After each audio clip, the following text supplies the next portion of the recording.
Okay, everybody. This last section we're going to be talking about materials. So materials are very similar to the same thing that we're using in Maya, where we have to plug in a texture, we have to adjust different sliders for the specularity and everything like that. Same thing that's in UE4. The way that we adjust all those parameters is slightly different, but the general idea is that you're programming a shader to dictate how a surface looks. So I'm going to create a blank project, and I'm going to include the starter content, just so I have a couple of things to throw my materials on. And let's see. First thing I probably want to do is find some images. I think I already have some downloaded. Let's take a look.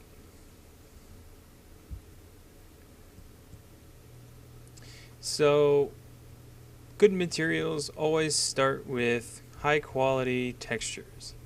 And how we generate those textures depend on your workflow. And of course, if you're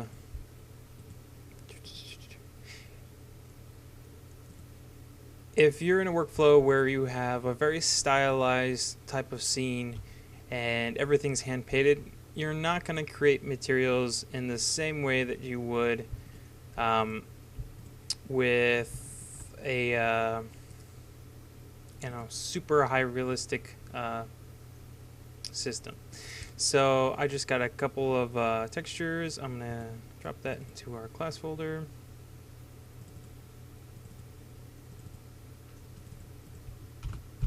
So we can take a look at these. I've got some bricks. I've got some rock. I've actually got some other things too, if I can find them. Maybe not. Well, we can download some stuff off Google. So what are we going to be doing first? Well, first thing I want to show you is materials.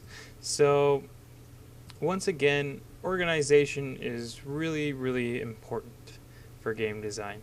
So because I created my project with the starter content, I have access to all this stuff. But what I want to do is create a new folder outside of that folder. I'm going to call it materials. So I'm going to double click on that, and I'm going to do a new folder within that folder, and I'm going to call it textures. So within my materials, I have the textures, which are going to be driving those materials. Pretty simple. So I'm going to right click in the content browser in this big window, and I'm going to create a new material. And I'm going to call this one fine wood. And I'm going to create a new one, and I'm going to call this one rock. And I'm going to create one more new one, and I'm going to call this one, not a new folder. And I'm going to create a new material, and I'm going to call this one metal. So what we have is fine wood, and if you think about fine wood, it has a really glossy surface, but it doesn't have a color, and a little bit of bump, but it is not metallic. Then we have metal, and metal come in so many different, color variations and surface types, but it is metallic. And then we have rock, which is sometimes metallic, sometimes not, really bumpy, and not very shiny. So we'll create 3 different materials today with a few different textures as examples of kind of the general variations that we can do. So let's start with the fine wood.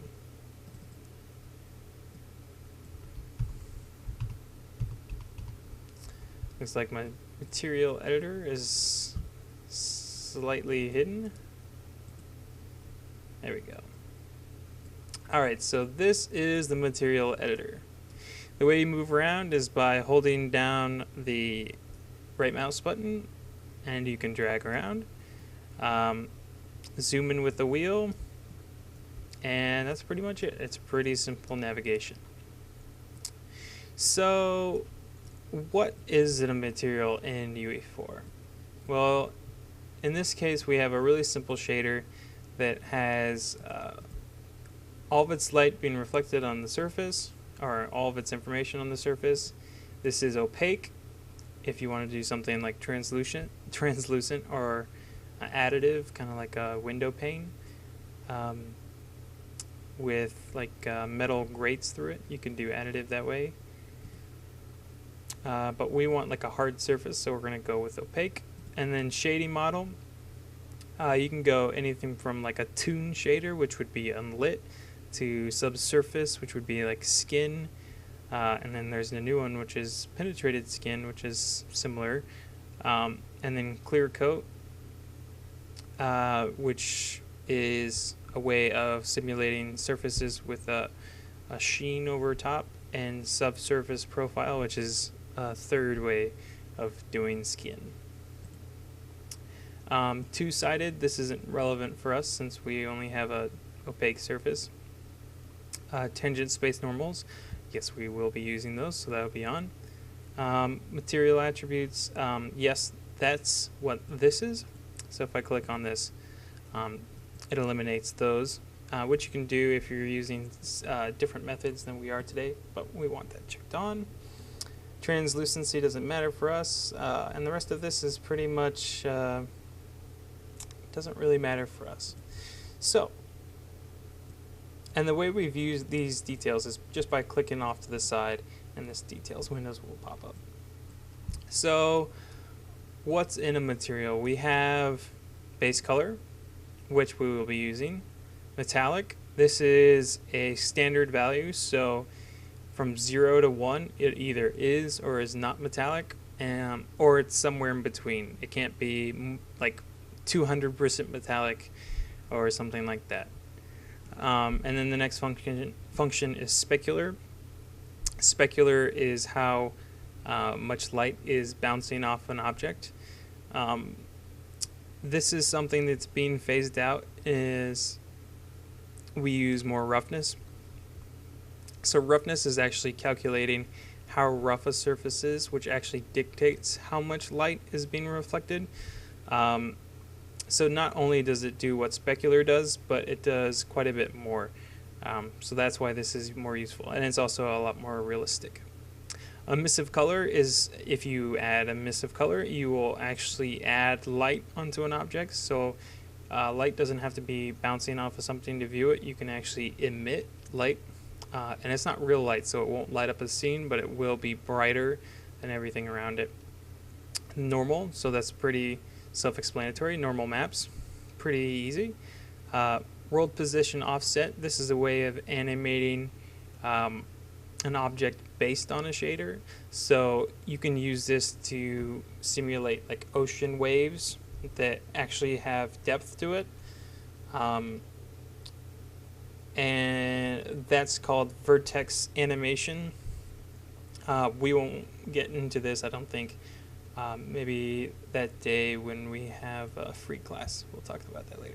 And then ambient occlusion. So this is taking a ambient occlusion map and then using that map to add darkness onto specific parts of the shader. So let's start making our textures. So I think I'm gonna have to find one for fine wood. Thought I downloaded one, guess I didn't. Fine wood texture. I'm out of my quota for CG textures today, so I have to find something on Google. And let's find something that's high res. So I'm gonna change my search tools, larger than 6 megapixels, and let's see.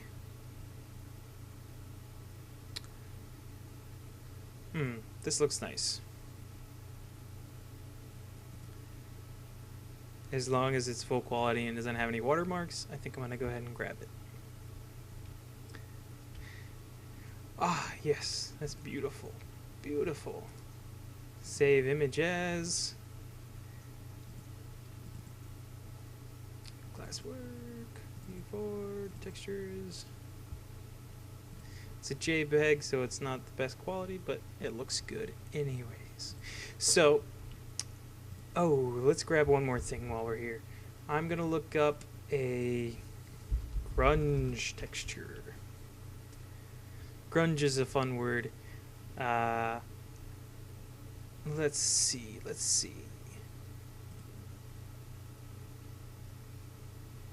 Yeah, concrete wall. Concrete that's been aged and is kind of dirty can create some really cool grunge textures. Although this one has a little bit too much surface detail, so maybe I'll go with a metal.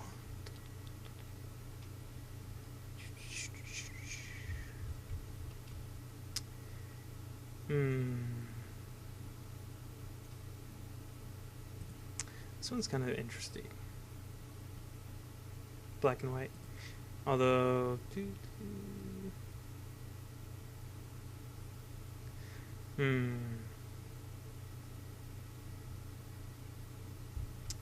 Let's try metal. Metal gives us nice smooth grunge.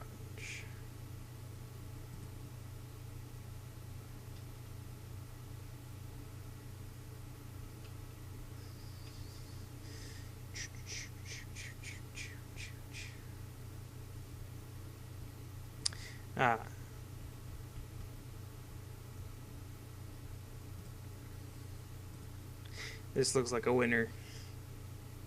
No longer there.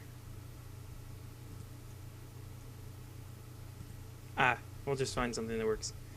If this loads, we'll go ahead and use it. So I'm going to open up Photoshop. Oh, that's really weird. Okay, we'll use it anyways.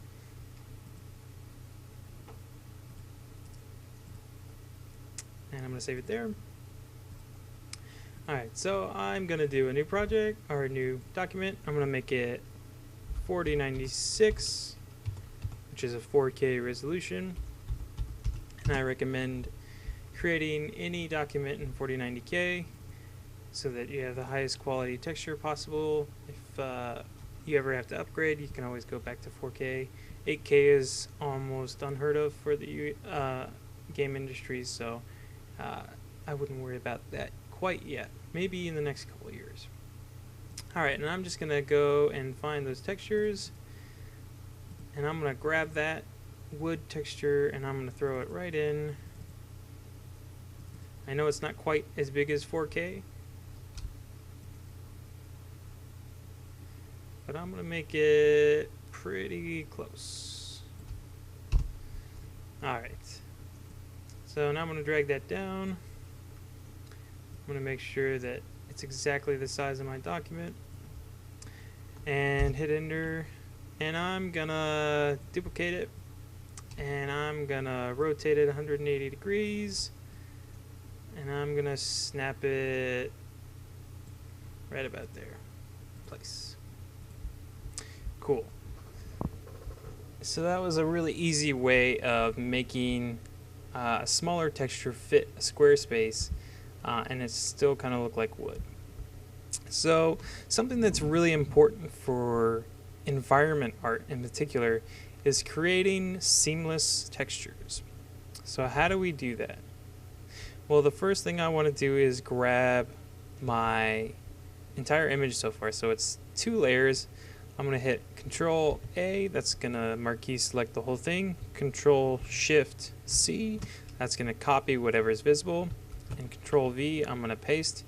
And now those 2 layers are hidden. I have 1 image.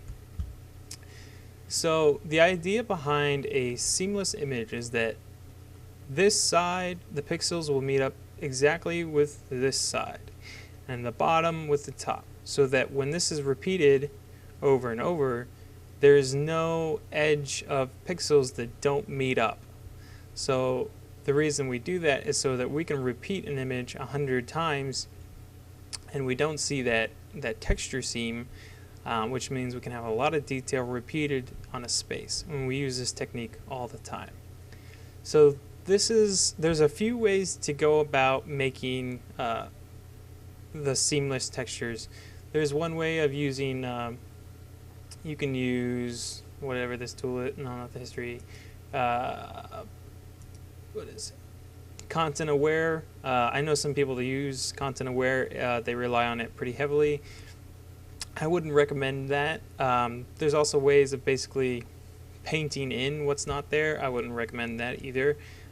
This technique that I'm about to show you is what I found over the years to be the best and easiest way of creating a really good looking texture and having a lot of control over it as well.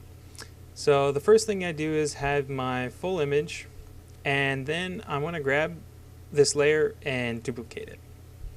So the next thing I have to do is select the top layer, and I have to go under Filter, Other, Offset. So what this is doing is offsetting the image based on number of pixels. So I'm going to set this to half of what my entire image is. So that would be 2048 by 2048.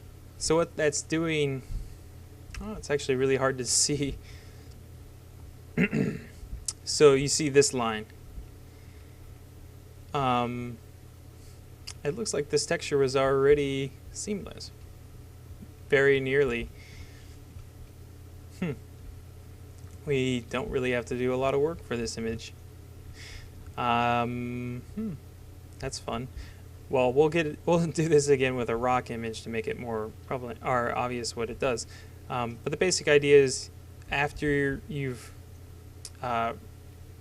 offset this image where the edges meet up, you add a mask, a black and white mask, and then you go in with a paintbrush,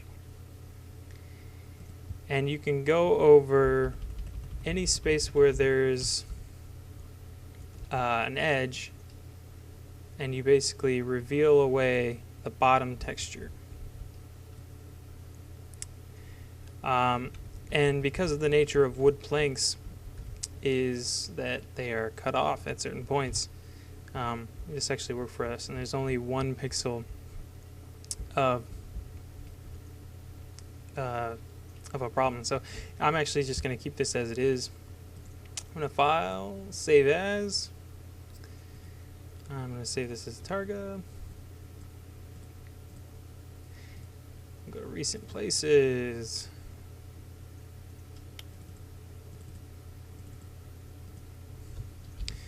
Find wood, seamless. 24 bits, yes please. Alright, so now I'm going to come back under the material editor. Actually, no. First we have to actually import that texture. So I have my Find Wood Seamless. All I have to do is click, drag and drop it into the textures. And it's going to calculate this image and convert it into something that UE4 can use. It'll take just a moment.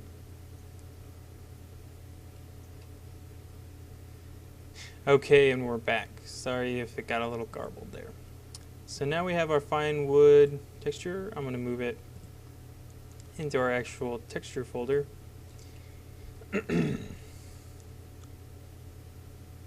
First, it's got to save it first. Alright, well, let's start taking a look at our grunge texture. So I'm going to find original was Trezart grunge texture. And I'm actually going to scale this up so it's exceeding its own pixel size. Because it's a grunge texture, it doesn't have to be exactly perfect. So this is a really nasty looking texture, but it'll come in useful when we're doing a roughness. And it's like, you're probably thinking to yourself, like, how does this resemble wood at all?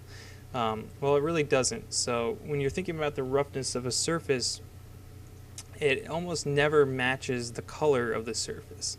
Very rarely, unless you're working with very specific wood textures and couple of other instances, they almost never match.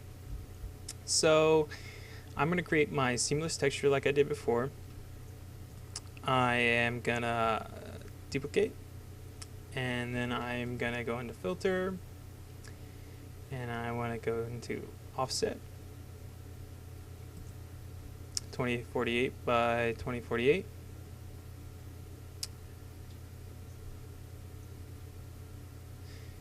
And because it wasn't actually square, actually what I should do is copy all, Control Shift copy, V, and delete these two. Make a duplicate of this one, and we're losing a little bit of that resolution, but that's okay. And now I'm gonna do my offset so that I have the edges completely in the middle. So now you can see that this is broken up by the edges of the image. So I hit apply, and then I have to create my mask by hitting the mask button. And then I'm going to pull up my paintbrush tool, and I'm going to find a tool that kind of scatters quite a bit. Maybe something like this. Scale it up. And I have black selected, so that means it's going to hide away.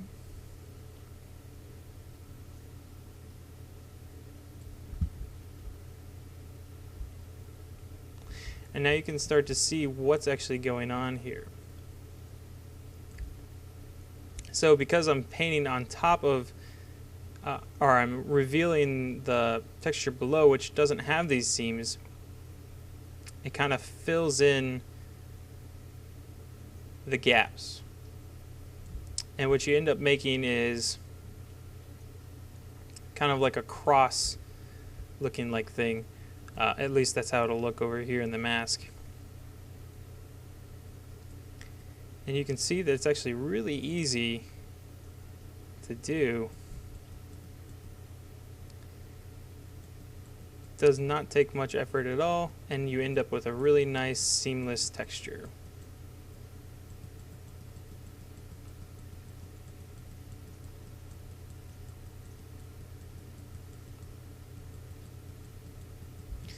Except this right here. What is going on there?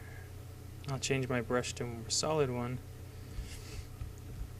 Make sure I go over those edges one more time. Maybe break up some of these lines.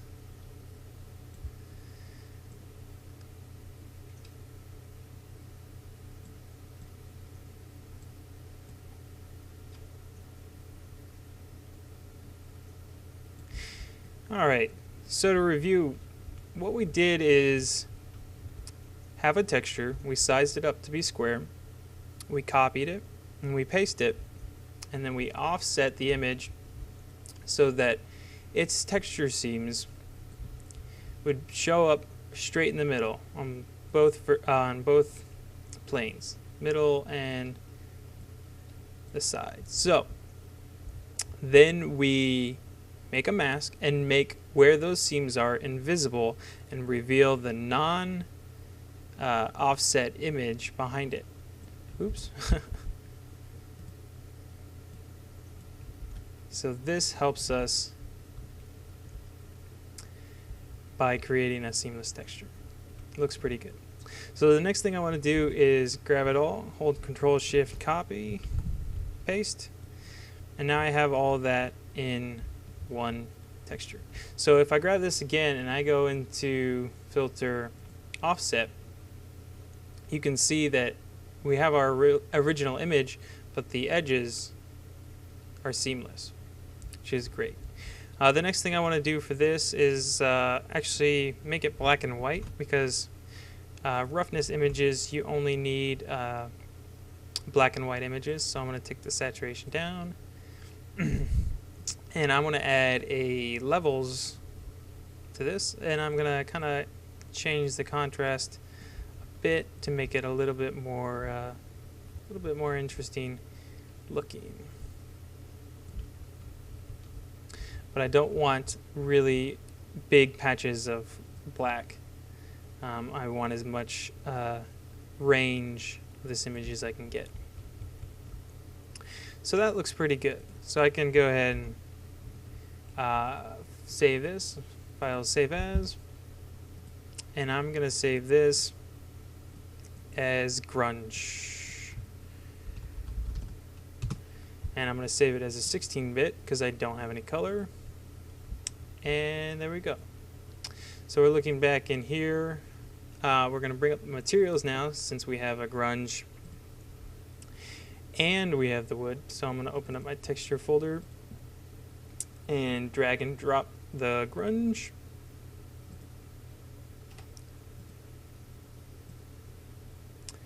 Didn't seem to take that. Let's try again. There we go.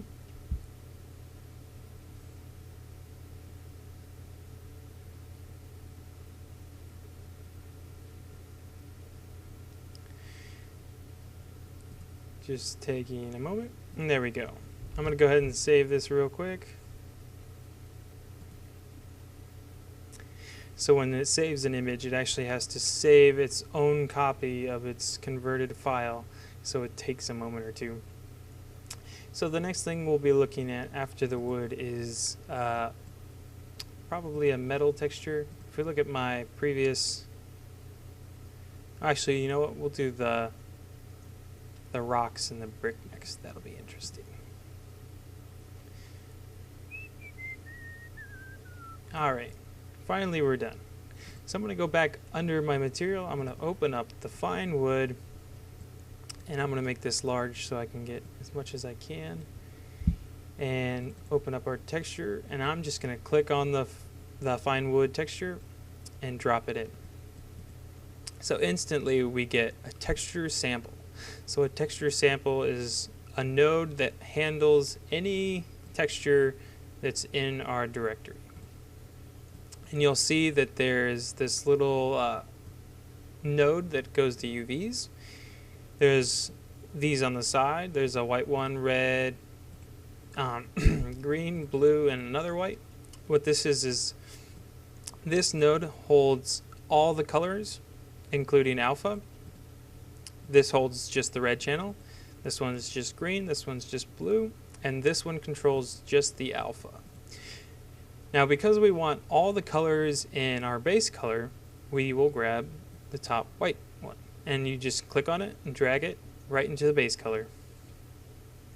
It'll take a moment, but there we go. If I hit apply,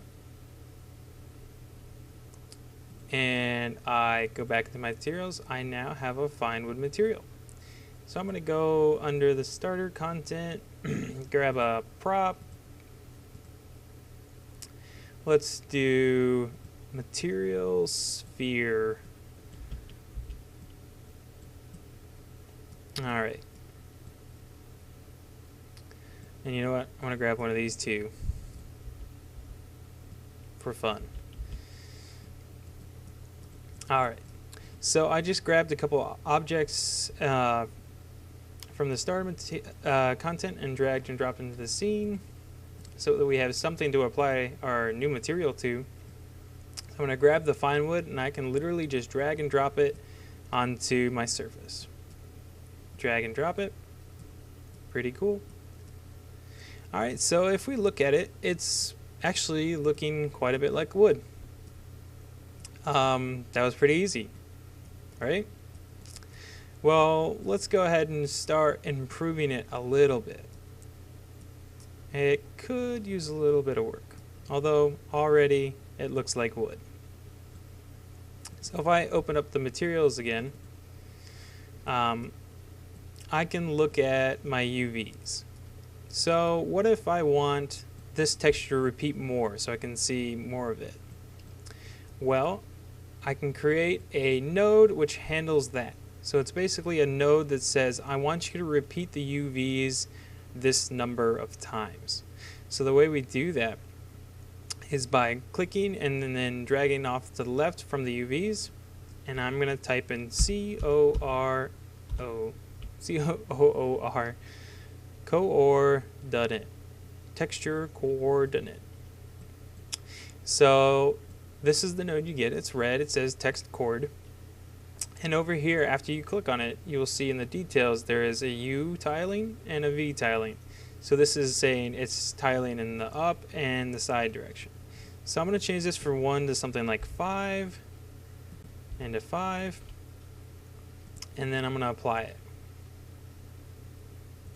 So if we take a look now, you can see that it's repeating quite a bit, and it just adds more detail.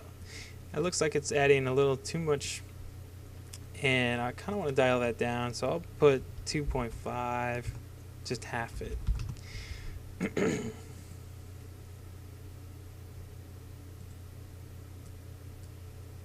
Hit apply, and that's good. So the texture resolution on this object is what I'm looking for. You can get in really close and the detail's still there, but you don't see a lot of texture repeating either. So this is a good size for us. Alright, so I'm going to open that up again. And let's start looking at the other nodes. So let's say this is, for whatever reason, metallic wood. Well, how would I set it to metallic? It doesn't look very metallic to me. Well, what you do is you have to set this value to a 1. Like I was saying before, it's either 0 or 1 or a number in between. So the way to do that is by holding down the number 1 key and left clicking, and this creates a vector. It's actually a single vector, which means it's just a single number value. If I click on this node and I drop it into metallic, we'll notice that it actually hasn't changed anything. And what that tells us is that by default, this metallic value is set to 0. Now if I take this value and I increase it to 1, hit enter, then we start seeing some interesting things.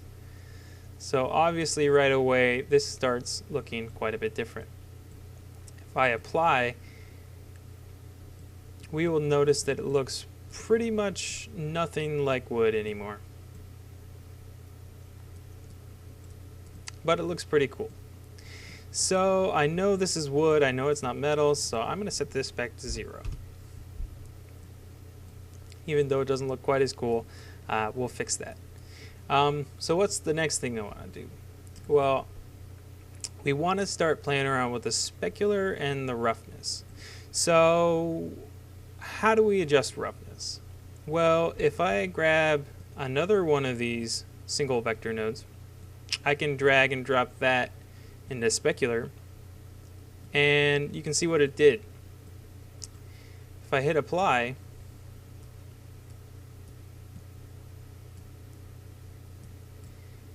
now it has no highlight information, so the light from the scene isn't making a highlight.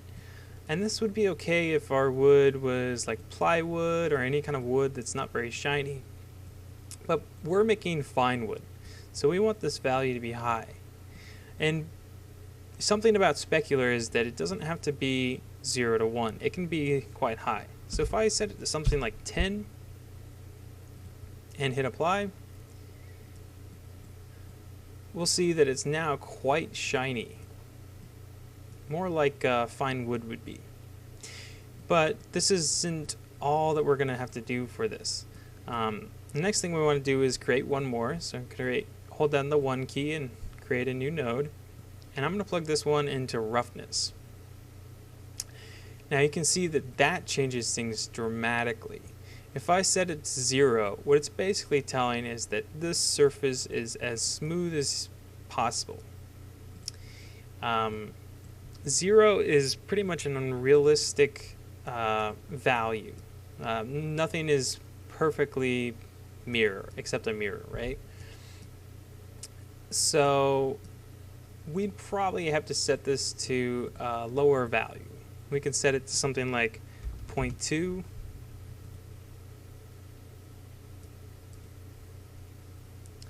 And that's going to help give us a much more realistic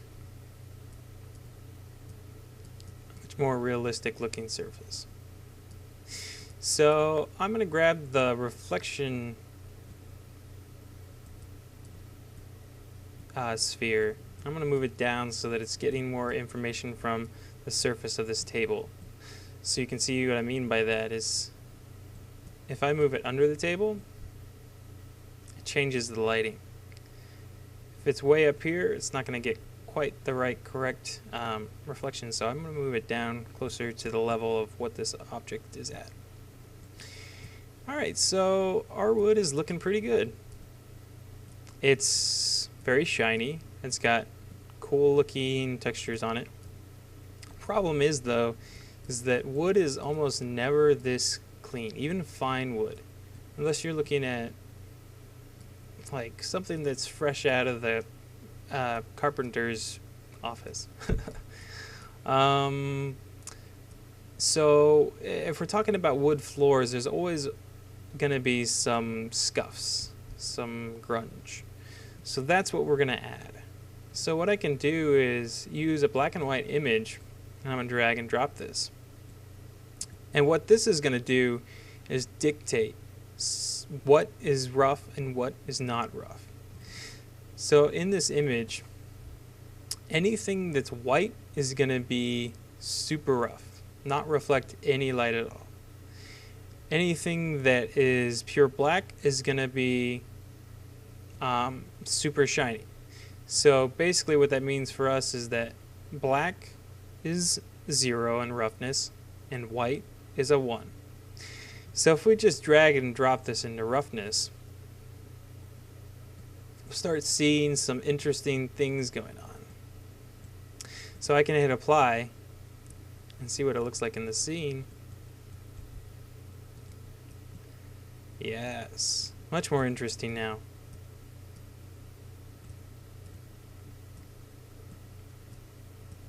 So we can see that there is like a shiny surface on this that's being broken up by a texture. Now of course you have to dial in these values because it doesn't look quite right. Our grunge is a little off. I'll quickly show you one way to do that. So what you can do is actually dictate the values of this even further, and the way you do that is with linear interpolate. So a linear interpolate, and I have to plug this into the alpha, is saying that the very whitest of this image is going to be 1, and the blackest of this image is going to be set to 0.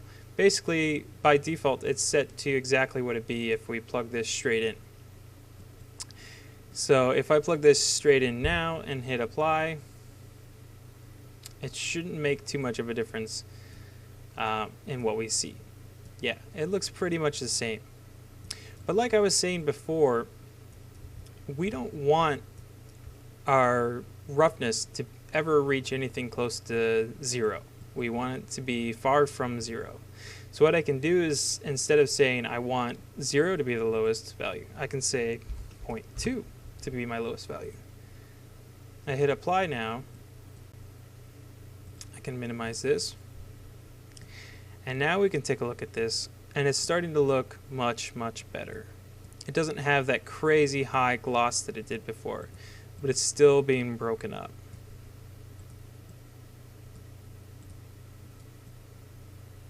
So if I grab this material and I just drag it and drop it onto the floor, it'll take a moment because it has to recalculate it. It starts looking like a floor. And if we want to, we can go in and further adjust this lerp. Let's say we want bring down the highest value down to something like 0.5. So it will attain more glossiness this way.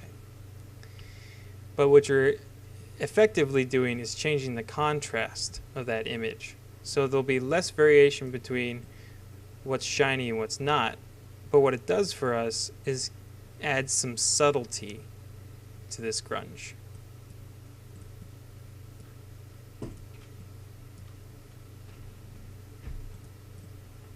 And it's looking pretty nice. So using this method, you could change a lot of things. You'll notice that one thing that we haven't changed at all is a normal map. And I suppose we can go ahead and do that real quick to see how that is going to affect our surface. So I'm going to open up Crazy Bump. It's loading up right now. And I'm going to go under Photoshop, and I'm going to make sure that I have my original wood back on, and I'm going to select the whole thing, copy it, and now it's on my clipboard, so I can go to open and paste from clipboard, and it should be there.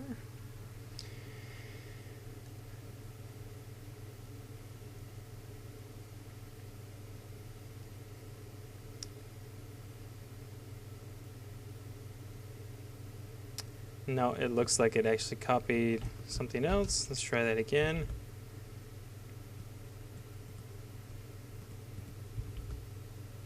Alright, now it seems to be actually on my clipboard. So, I guess I have to select one of these first. So, in this case, fine wood is almost exactly smooth, right? When we're thinking about how smooth a surface is, fine wood is up there with being very, very smooth. That's why it's so shiny. It's very polished. But it's not perfectly so. We have problems like the cracks having cuts in them. So you know what? We're going to actually go ahead and simulate that right now. So this rendering, we actually don't want this.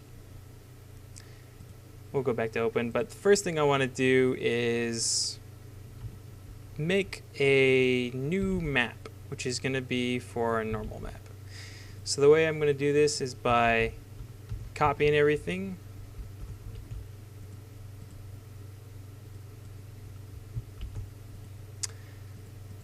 Copying everything.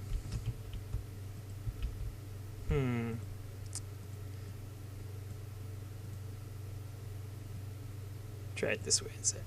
Alright, we're going to copy everything and we're going to change the levels on this. I'm sorry, the color on this. Hue saturation, so that it has no saturation. And then I'm going to change the levels so that I have a lot less contrast. Because what I'm thinking about right now is how I want my bump in this wood. And I don't want the actual wood grain to have much bump in it.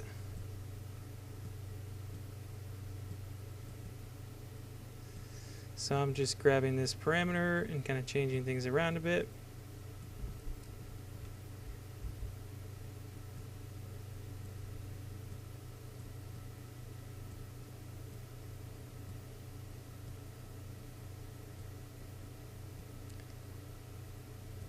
And now I have kind of a very low contrast version of this image. And I'm going to control copy and paste, and now I have just the image by itself. And the next thing I want to do is add some marks where the floorboards separate. So the way I can do that is by making a new layer, and I'm going to just marquee select and make sure I have my white and black, and I'm just making a black line. And the next thing I want to do is make sure that this is basically the thickness of the width of the gap. So this black line is representing the gap in between these planks. And then I'm going to enter, and I'm going to create another one, drag it down to where I think the next plank will be, somewhere about there.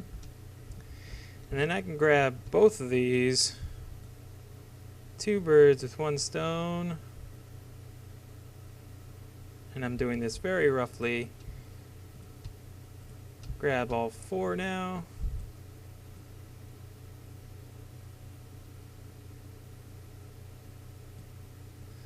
And then I can grab all of them and I'll be done. Alright, so this is very rough. I haven't been checking my work. It's likely that I've made a mistake. But what you can see now is that I have these floor panels separated by these black lines. So how does that help us? Well, I can copy the whole thing, Control-Shift-Copy, and now hopefully paste height map. So what this is saying is that the black and white data in this image I was just playing around with is actually going to be height map data rather than just normal color data. Alright, cool. So if we grab the previewer for this,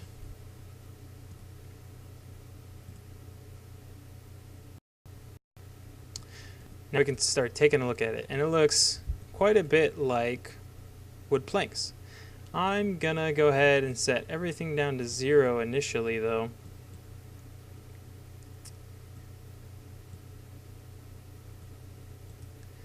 And even with just very large detail being set to 4, I have quite a bit of information, but I still want it a little bit lower. It's pretty good. Let's pull up some fine detail. And you can see that this is the kind of detail that we don't want. So fine wood would have all this really, really fine detail roughness polished out. So the really the only kind of detail that we want from this bump map is the large. And it's about what I want. I'm even going to pull this intensity down some. And now that is starting to look pretty good. Problem is though, is that I made these black lines a little too big. So that might come back to bite me later. But I'm going to go ahead and save the normals to file. Actually, you know what? I'll save it to my clipboard. Copy normals to clipboard.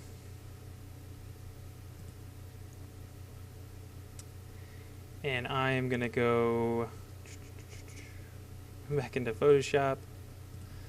And I'm going to paste. Hopefully it's there. There we go. Now I can just save this. File, save as. Fine wood norm.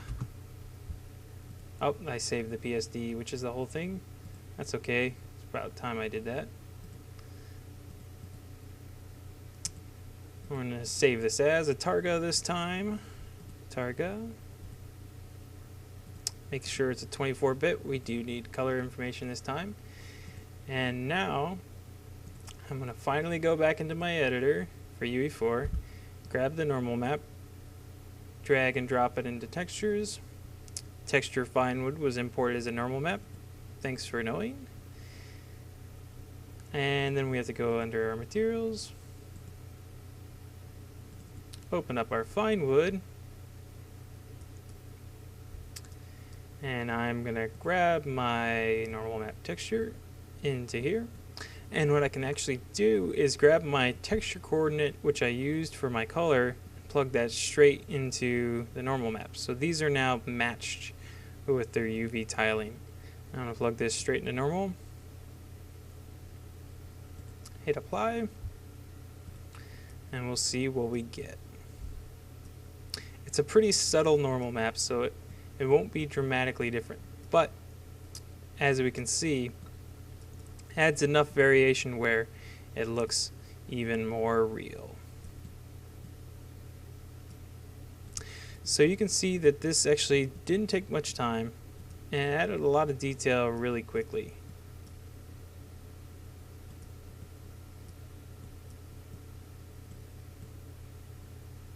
The next thing we could do actually is open up our file, and I'm gonna actually make this texture invisible. Actually, you know what? I'll create a new layer and I'll make it white. So now what I'm doing is using my texture information for the gaps, which is this black, and the white, which is everything else, as an ambient occlusion map. So if I save this as a targa, say fine wood AO. We'll save that as a targa. Oh, I could have saved that as a 16-bit. That's okay. It'll just be a larger image. And I go under my Explorer, I find my fine wood AO, and I drag and drop that. It's got to build the texture. And then I can go under my material one more time. And so what this is doing is, now that I have this texture and the black lines are where the bottom of the wood is, if I add this into ambient occlusion, it'll make our bumps dark.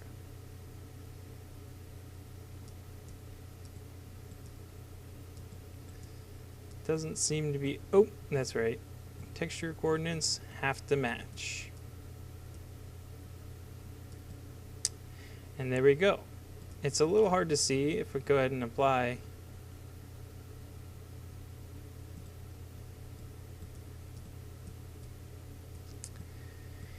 It's pretty subtle now that I look at it, but the gaps in between these floor panels are now slightly darker.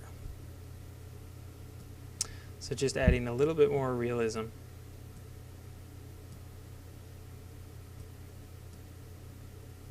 Alright, so I think that's going to end it for this video about materials. This should give you quite a bit to play around with.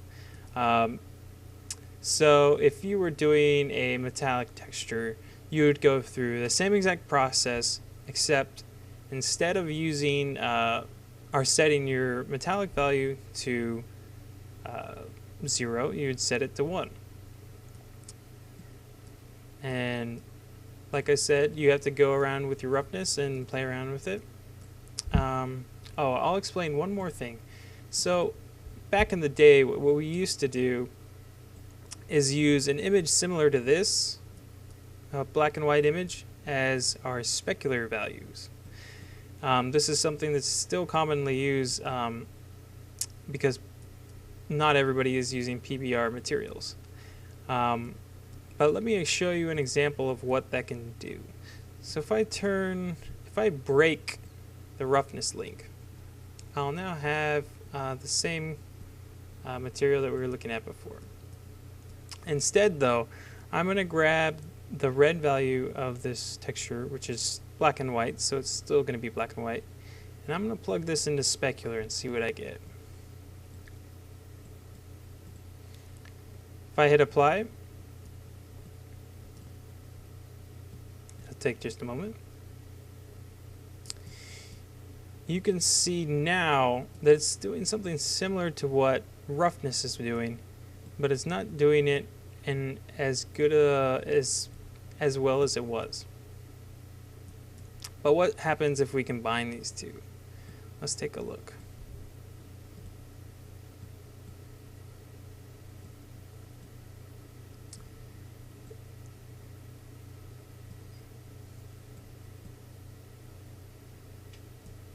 So it's doing something similar as when it was really glossy. It's basically just enhancing the roughness. But if you ask me, this doesn't look quite as good as if the specular is set to a default value. Let's try that. So back in the day when we were using specular more often, yes, I think that does look better. When we were using specular more often, what we do is usually use the same texture that we would use for color as our specular. So we can do that actually. If I just grab the red channel from this texture sample, it's actually just using black and white values because it's red. It's only the red channel, so it's either 0 or 1. So I can plug this into specular, break my roughness once again, hit apply.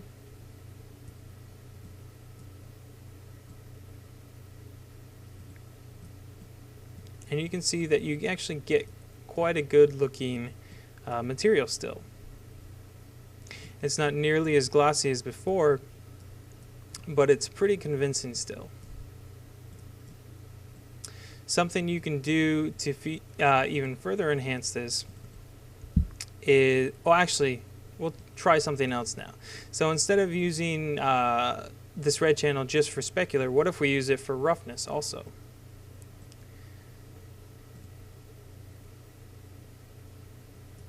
We'll hit apply and see what we get.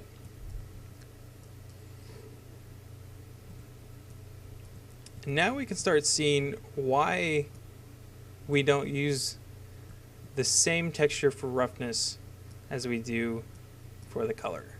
Because what it's doing is interpolating the dark color as the most smooth surface, and in this case it doesn't look quite right for us. So basically the opposite is happening. So like the dark is more shiny than the light. Is there a way to fix that? Yes, it's actually pretty easy as well. So what you could do is grab this node once more, and if you just drag and drop it, it'll give you an option to add a node. What I'm going to do is add a 1 plus node. So if I go 1 minus rather. So what this is doing is basically inverting the values coming from the red. So that should mean that our lights become the shiny and the darks become the not shiny. And we can see that it looks okay. Once again, this isn't something that you would want to do for fine wood. Maybe for something that's been worn down. So maybe like a typical wood that's been worn down would use this technique. But what if you wanted to combine the two? We can also do that. In this case, we would use a multiply node. So what I want to do is multiply the roughness coming from here with our grunge texture. So the way I do that is by holding down the M key, clicking, and there I go. I get a multiply. So I'm going to multiply this times this, and we'll plug that into roughness. Hit apply, and I think this is going to be the last thing we do. Now we get a little bit of both. And it's up to you as an artist to decide which you prefer. I prefer a little bit of both. I think it looks good this way.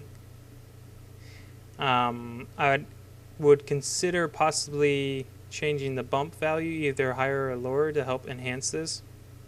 But you're getting essentially some really nice looking wood. Alright, so I think that's going to be it for now. Stay tuned for more tutorials on materials. I like doing materials. It's one of the things I do a lot of. So if you ever have a question specifically about doing a specific surface, let me know and I'll create a video specifically for creating that. Alright guys, good luck with your projects. I know you're not technically started on your projects yet, but you should be start building your skills so that by the time we get to the end of the semester, you have the right idea. Alright.